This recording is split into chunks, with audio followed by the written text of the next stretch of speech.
नमस्कार दोस्तों, easy classes के यूट्यूब चैनल पर आप सबका एक बार फिर से स्वागत है। दोस्तों आज के वीडियो में हम लोग बात करने जा रहे हैं अनलॉक 3 के बारे में। आप लोगों ने पेपर में पढ़ा होगा या सुना होगा कि मिनिस्ट्री ऑफ होम अफेयर्स ने अनलॉक 3 के लिए गाइडलाइंस जारी कर दिए हैं। ये गाइडलाइंस जो है वो 5 तारीख से 5 अगस्त से इम्प्लीमेंट होना शुरू हो जाएंगे। हालांकि केसेस जो है वो देश में रोज ही बढ़ रहे हैं। आज की अगर बात करें तो लगभग 55,000 केसेस आज भी बढ़े हैं। तो इस तरह के सवाल उठते रहते हैं कि क्या ऐसे समय इस तरह की ढील देना जो है वो सही रहेगा कि नहीं।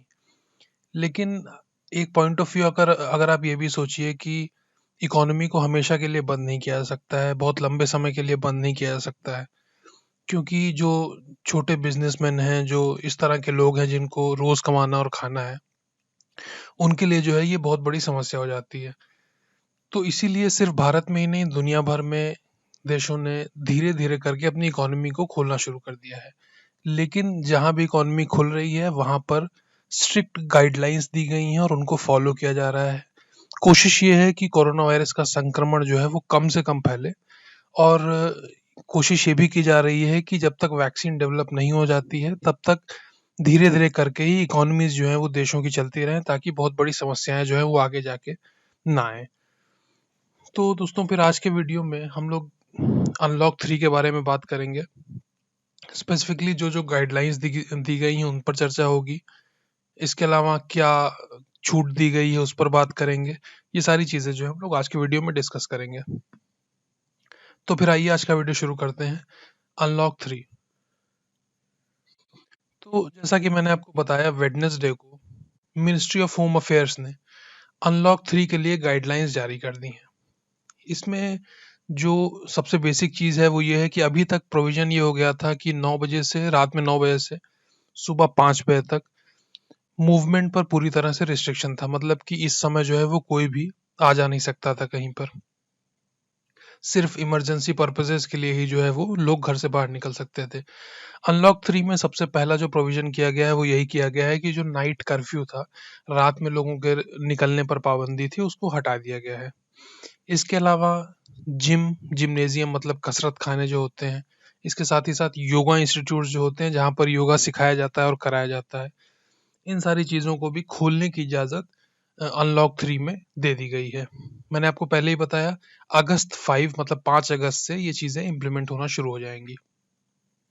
लेकिन इसमें प्रोविजन ये एक नया किया गया कि जो कंटेनमेंट जोन होता है, कंटेनमेंट जोन का मतलब है दोस्तों कि जहाँ पर कोरोना वायरस के एक्टिव केसेस मिले हैं, इस तरह के जो एरियाज होते हैं उनको सील कर दिया जाता है, तो उनको कंटेनमेंट जोन कहा जाता है।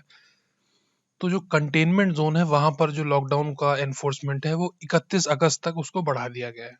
मतलब ये जो छूट मिलेगी ये कंटेनमेंट जोन्स में नहीं अवेलेबल होगी। इसके बाद इंपॉर्टेंट चीज एक ये भी जानने की है, जो इंटर स्टेट ट्रैवल था और इंट्रा स्टेट ट्रैवल था, मतलब कि लोग जो एक एक राज्य से दूसरे राज्य में जाते थे या राज्य में ही एक जगह से दूसरी जगह, चाहे लोग हों चाहे सामान हो, मतलब गुड्स एंड सर्विसेज जो भी हो, इन लोगों के मूवमेंट पर अब कोई भी पाबंदी नहीं रहेगी। इसके साथ ही साथ अभी तक जो प्रोविजन चल रहा था कि इस तरह का कोई भी मूवमेंट किसी को करना हो, चाहे इंटर स्टेट हो चाहे इंट्रा स्टेट हो, तो उसको जो है वो ई परमिट की जरूरत पड़ती थी। अगर आप आरोग्य सेतु ऐप भी खोलें तो उसमें भी जो है वो ई परमिट का ऑप्शन होता है। तो अभी तक ई परमिट की आवश्यकता पड़ रही थी, अब इस आवश्यकता को एमएचए ने खत्म कर दिया है। इसके बाद एक बहुत बड़ा डिसीजन जो कि बहुत बड़ी पॉपुलेशन को जो है वो हमारे इन्फ्लुएंस करता है, वो ये है कि जो स्कूल कॉलेजेस हैं और साथ ही साथ जो कोचिंग इंस्टीट्यूशंस भी हैं, उनको 31 अगस्त तक उनको बंद रखा गया है। आप लोग समझ ही सकते हैं कि स्कूल्स होते हैं, कॉलेजेस होते हैं या कोचिंग इंस्टीट्यूशंस होते हैं, यहाँ पर एक साथ बहुत ज़्यादा भीड़ होती है। बच्चे स्कूलों में जो है वो छोटे बच्चे होते हैं, कॉलेजेस में भी जो है यूथ जाता है, कोचिंग्स में भी यूथ जाता है। तो यहाँ पर भी जनरली क्या होता है कि एक बार में बहुत ज़्यादा भीड़ इकट्ठा हो जाती है। तो ऐसी जगहों पर अगर वायरस एक एक किसी को हो जाता है तो उसके ट्रांसमिशन का खतरा जो है वो बहुत ज़्यादा बढ़ जाता है। तो इन सब चीज़ों को देखते हुए 31 अगस्त तक ये इन चीज़ों पर जो लॉकडाउन था उसको एक्सटेंड कर दिया गया है। इसके अलावा जो मेट्रो ट्रेनें होती हैं, सिनेमा हॉल होते हैं, स्विमिंग पूल हैं, एंटरटेनमेंट पार्क हैं, मूवी थिएटर हैं, बार हैं, ऑडिटोरियम है, असेंबली हॉल है, इस तरह की जो चीज़ें हैं जहाँ पर ज़्यादा भीड़ इकट्ठा होती हैं, उनको भी जो है वो बंद करने का निर्णय लिया गया है। मतलब कि अभी तक वो बंद चल रहे थे, उनका एक्सटेंशन उनको जो लॉकडाउन था उसका एक्सटेंशन कर दिया गया है। इसके बाद ज़रूरी एक चीज़ ये भी है कि जो social, political, sports, entertainment, academic, cultural, religious functions थे या इस तरह की जो भी मतलब फंक्शंस होने थे जहाँ पर कि बहुत ज़्यादा भीड़ इकट्ठा होनी है, ऐसी चीज़ों पर भी जो है वो रोक लगाई गई है, उन पर भी जो है रोक को कंटिन्यू कर दिया गया है। हालाँकि गवर्नमेंट ने ये प्रोविज़न किया है कि इस तरह के जो फंक्शंस होने हैं, उन पर आगे जाके डिसीजन लिया जाएगा कि किस डेट से इस तरह के फंक्शंस किए जा सकते हैं। ये डिसीजन जो है वो उस समय की स्थिति को देखकर किया जाएगा। कोरोना वायरस के केसेस अगर बहुत ज़्यादा बढ़ते रहेंगे, तो इस तरह के जो इवेंट्स हैं उनको आगे पोस्टपोन किया जाएगा, नहीं तो लिमिटेड नंबर ऑफ पीपल के साथ इस तरह के इवेंट्स को अलाउ कर दिया जाएगा। अब आइए दोस्तों स्पेसिफिकली देख लेते हैं कि अनलॉक 3 की जो गाइडलाइंस हैं उनमें किस-किस चीज़ की परमिशन दी गई है। सबसे पहले लोगों के रात में आने-जाने पर कोई पाबंदी नहीं लगाई गई है। इसके बाद योगा इंस्टीट्यूट्स या जिम्स जो हैं वो 5 अगस्त से खुल सकते हैं। मिनिस्ट्री ऑफ होम अफेयर्स जो है वो इन जगहों के लिए जो स्टैंडर्ड ऑपरेटिंग प्रोसीजर है जिसको एसओपी कहते हैं, स्टैंडर्ड ऑपरेटिंग प्रोसीजर जो है वो धीरे-धीरे आगे जाके जारी कर देंगी। गाइडलाइंस में ये भी कहा गया है कि जो इंडिपेंडेंस डे जो कि हमारा 15 अगस्त को होने वाला है, तो 15 अगस्त को जो फंक्शन होगा वो भी सोशल डिस्टेंसिंग के नॉर्म्स को फॉलो करते हुए ही किया जाएगा।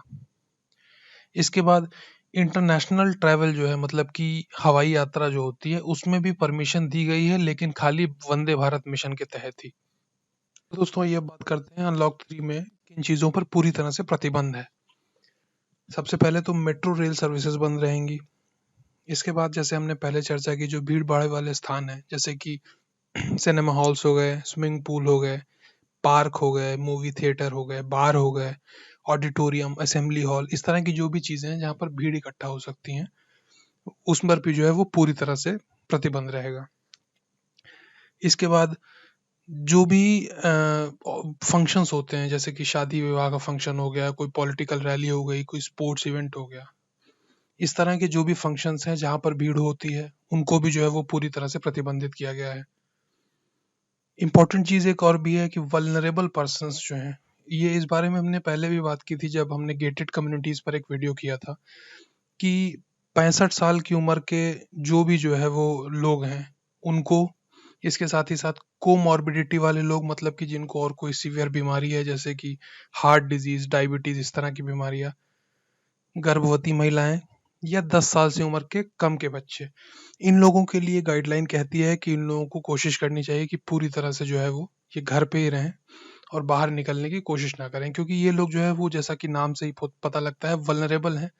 मतलब कि उम्मीद ज़्यादा है कि इस तरह के लोग अगर वायरस के सामने जो है वो जाते हैं, वायरस से एक्सपोज होते हैं, तो इनको जो है वो बीमारी हो सकती है। इसके बाद कंटेनमेंट जोन्स जो होते हैं जहाँ पर कि कोरोना वायरस के एक्टिव केसेस होते हैं, उनके लिए गाइडलाइन क्या कहती है, आइए ये भी देख लेते हैं। तो जैसा कि मैंने आपको पहले बताया, कंटेनमेंट जोन के लिए जो लॉकडाउन है वो 31 अगस्त तक एक्सटेंड कर दिया गया है। इसके बाद कंटेनमेंट जोन के जो क्षेत्र हैं उनके अंदर स्ट्रिक्ट सोशल डिस्टेंसिंग के जो नॉर्म्स हैं वो सब फॉलो किए जाएंगे। इससे जो है वो क्या होगा कि सोशल डिस्टेंसिंग अगर फॉलो होती है तो वायरस को फैलने से रुक जाता है वायरस फैलने से। इसके बाद जो एसेंशियल एक्टिविटीज़ हैं उनको जो है वो अलाउ किया जाएगा।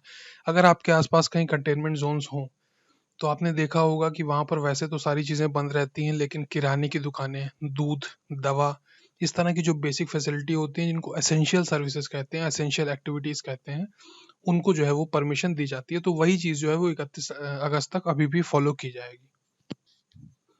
इसके बाद जो नोटिफिकेशन है वो ये कहता है कि जो कंटेनमेंट जोन है उनसे संबंधित जो भी दिशा निर्देश हैं वो डिस्ट्रिक्ट कलेक्टर की वेबसाइट्स पर जो है वो शो किए जाएंगे। जो भी स्टेट्स और यूटीज़ हैं उनके लिए अलग अलग होंगे, वो वहाँ पर शो किए जाएंगे। और यहाँ पर जो भी गतिविधियाँ होती हैं उनको अथॉरिटीज़ द्वारा जो है वो स्ट्रिक्टली मॉनिटर किया जाएगा। इसके अलावा स्टेट्स और यूनियन टेरिटरीज को ये भी डिस्क्रिशन दिया गया है कि कंटेनमेंट जोन से संबंधित जो भी नियम हो या गाइडलाइंस हो वो अपने आप बना सकते हैं। मतलब कि इस तरह के जो नियम होते हैं कंटेनमेंट जोन के वो अलग अलग हो सकते हैं। तो दोस्तों, अनलॉक 3 में जो भी गाइडलाइंस हैं, उन पर हमने जो है वो विस्तृत चर्चा कर ली। क्या-क्या किया जा सकता है, क्या-क्या नहीं किया जा सकता है, ये सारी बातें हमने इस वीडियो में कवर कर ली। तो इस वीडियो का मेन लक्ष्य ये था कि आपको पहले तो कंटेनमेंट ज़ोन्स में क्या होना है, उसके अलावा बाहर कंटेनमेंट ज़ोन्स के बाहर जो है वो क्या-क्या किया जा सकता है, क्या-क्या नहीं किया जा सकता है, इनके बारे में जानकारी देना भी था। साथ ही साथ आपको सतर्क भी करना था। आपको जो है वो रूल्स रेगुलेशंस पता होंगे तो आप उनको फॉलो करने में आपको आसानी होगी। तो इस वीडियो में दोस्तों इतना ही। अगले वीडियो में फिर से मुलाकात होगी। तब तक स्वस्थ रहिए, सुरक्षित रहिए। Take care.